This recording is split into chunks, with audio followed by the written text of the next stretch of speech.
Presiden Joko Widodo disebut sedang merencanakan paket kebijakan hukum. Paket kebijakan hukum saat ini sedang dibuat draftnya oleh Kepala Staf Kepresidenan beserta Menko Polhukam dan mengundang seluruh instansi hukum. Menurut Kapolri Jenderal Polisi Tito Karnavian, institusinya siap untuk membantu reformasi hukum yang sebentar lagi akan diumumkan Istana. Itu karena paket itu kan sudah ada dibuat oleh KSP.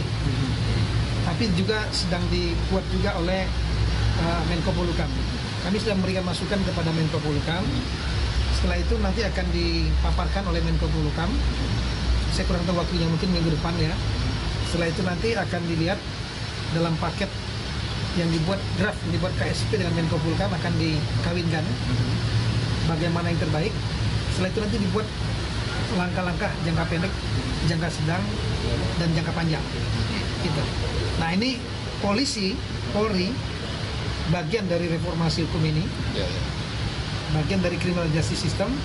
Kita juga memiliki peran di sana, ada problem-problem yang ada pada kita, dan juga ada beberapa solusi. Kami Asia News Update pukul 18 waktu Indonesia bagian Barat bersama saya Ira Syarif. Beberapa wajib pajak enggan mengungkap semua hartanya saat teks amnesti karena unsur kerahasiaan. Menurut Kapolri, wajib pajak tidak perlu khawatir karena data mereka dijamin undang-undang dan tidak bisa menjadi dasar penyelidikan polisi. Kapolri Jenderal Tito Karnavian sudah memerintahkan jajarannya untuk tidak meminta data teks amnesti sebagai data penyidikan. Hal ini diungkapkan Tito selepas rapat bersama Sekretaris Kabinet tentang reformasi hukum Indonesia. Tito juga menyatakan bagi yang membocorkan ataupun meminta data teks amnesti akan dikenakan sanksi pidana 5 tahun penjara. Untuk kasus pidana pencucian uang ataupun pidana lainnya, datanya akan dicari polisi dari sumber lain.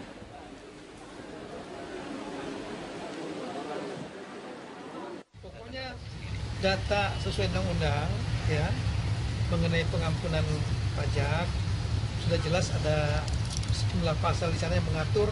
Satu, data-data yang laporan dari wajib pajak yang terkait dalam skema teks amnesti ini itu tidak boleh digunakan dalam kegiatan penyidikan, penuntutan, tidak boleh. Kedua, data-data itulah data rahasia yang tidak boleh dibocorkan kepada pihak manapun kecuali atas izin dari si wajib pajak, gitu ya. Yang ketiga, data ini tidak boleh diminta ya, kepada instansi pajak dalam rangka kepentingan apapun juga. Ya. Yang keempat, data ini tidak boleh diberikan oleh petugas pajak kepada siapapun juga, ya. Jadi nggak boleh meminta.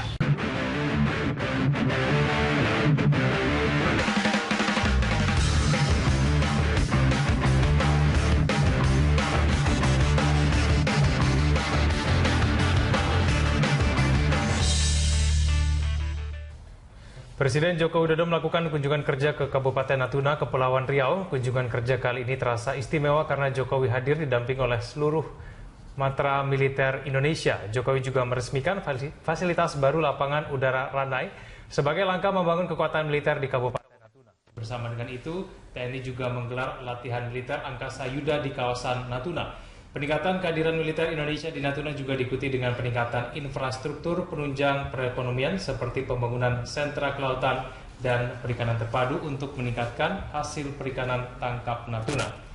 Banyaknya illegal fishing serta klaim Tiongkok atas Natuna mendorong pemerintah mempercepat kehadiran Indonesia di sana. Selain itu, Natuna juga menyimpan potensi cadangan minyak dan gas yang sangat besar, yang sangat bermanfaat bagi pembangunan. Dan Pelantikan Tol kali ini akan membahas sejauh mana pentingnya kehadiran militer Indonesia di Natuna. Mampukah pemerintah membangun militer dan perekonomian Natuna bersamaan?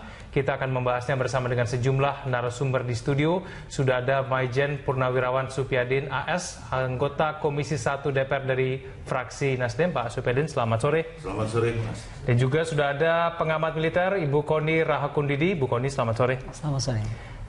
Baik, kita akan langsung memulai pembicaraan kita mengenai Kepulauan Natuna. Bu Koni, saya pertama ke Bu Koni dulu. Selama 15 tahun terakhir, Presiden selalu menjadi inspektur upacara dalam HUT TNI, tapi kemudian pada tahun ini tidak menjadi inspektur dalam Mabes TNI, tapi kemudian Presiden Jokowi hadir dalam peringatan HUT TNI di Natuna, Bu. Apakah dari sudut pandang pengamat militer ini ada maknanya, Bu? Kalau saya rasa kalau peringatan itu menjadi sederhana dan lebih kepada internal TNI, itu adalah kebijakan Panglima TNI yang memang mungkin dalam statementnya terakhir ini kan menunjukkan keprihatinan besar lah terhadap perkembangan militer. Tapi kalau hari ini kemudian diikuti oleh Pak Jokowi ada di Natuna, selang sehari setelah HUT TNI dan pada saat kita gelar Angkasa Yuda, saya pikir itulah kenapa juga kaitannya Panglima kemudian tidak usah gegabah kita, karena toh Natuna bisa dianggap dari bagian dari itu. Tapi pemilihan Natuna sebagai sebuah tempat yang beberapa waktu ini kan memang jadi perbincangan, Bu, ya, ada banyak sengketa di situ.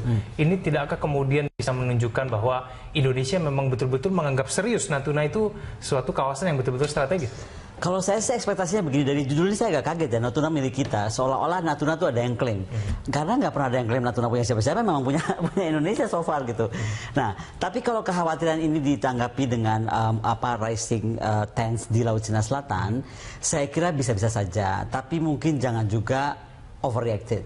Karena menurut saya kalau bukan saja Natuna yang harusnya kita pikirkan, tetapi bagaimana juga daerah-daerah lain perbatasan kita. Karena kan kalau kita mau jujur, banyak sekali PR perbatasan kita yang belum selesai dan masih bermasalah.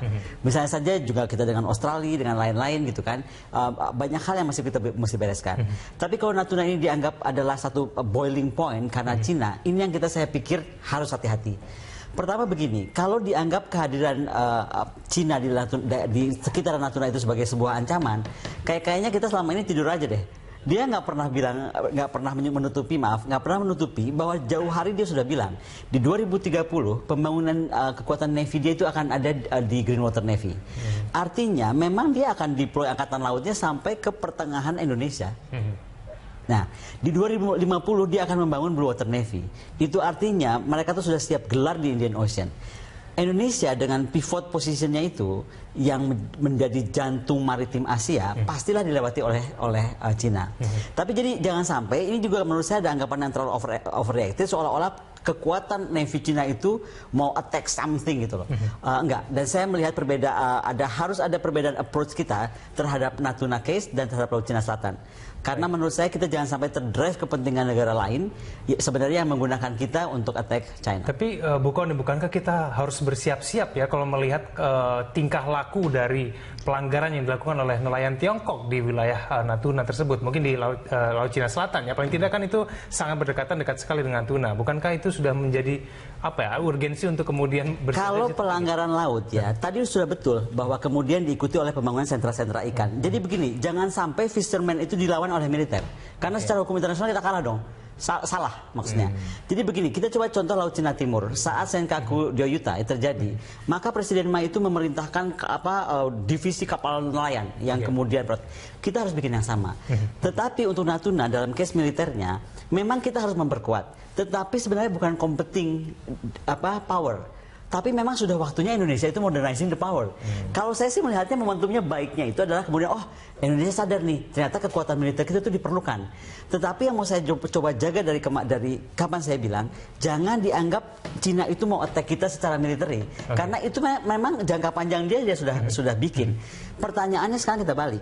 Saat presiden kita ini, Presiden Jokowi, yang menurut saya sangat penting sekali begitu beliau menyatakan Indonesia adalah visi poros maritim dunianya, itu yang sebenarnya harus disikapi oleh Menteri Pertahanan dan Menteri Luar Negeri untuk bagaimana mengartikulasikan itu dalam bentuk pertahanan dan kebijakan politik luar negeri. Karena menurut saya sekarang itu Presiden ngomong poros maritim dunia, tapi terus nggak ada yang menunjukkan bahwa militarily this is us gitu.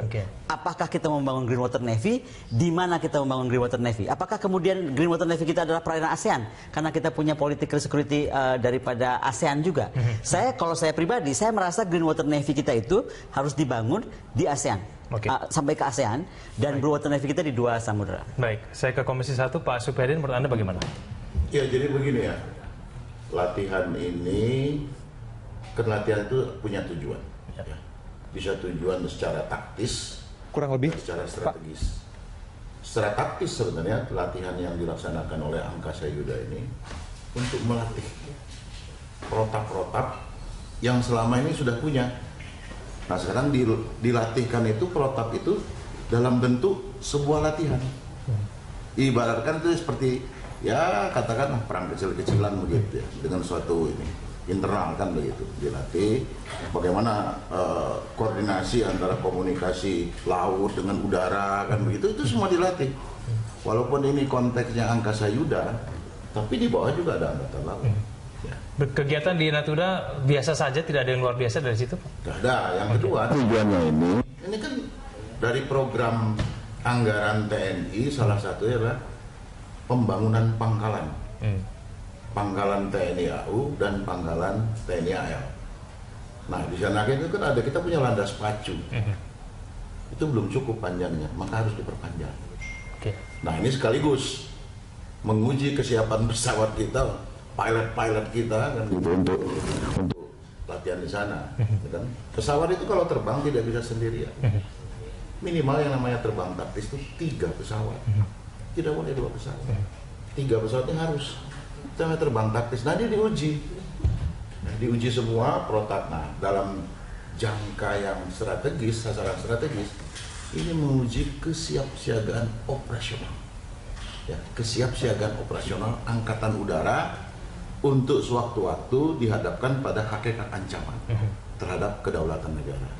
Jadi tidak ada yang aneh di situ. Jadi bukan semata-mata karena seperti Bu Kone bilang, wah ini kan selama ini Cina seperti mengancam. Tidak, menurut saya. Ini menguji. Ini kan nanti pindah lagi. Dari Natuna nanti pindah lagi ke Kalimantan Utara, nanti pindah lagi ke Papua. Semua harus diuji. Oke, baik. Ya, gitu. Pak Supidin juga Bu Kone, kita lanjutkan dulu kita di segmen selanjutnya. Pemirsa, tetap sama kami di Prime Time Talk.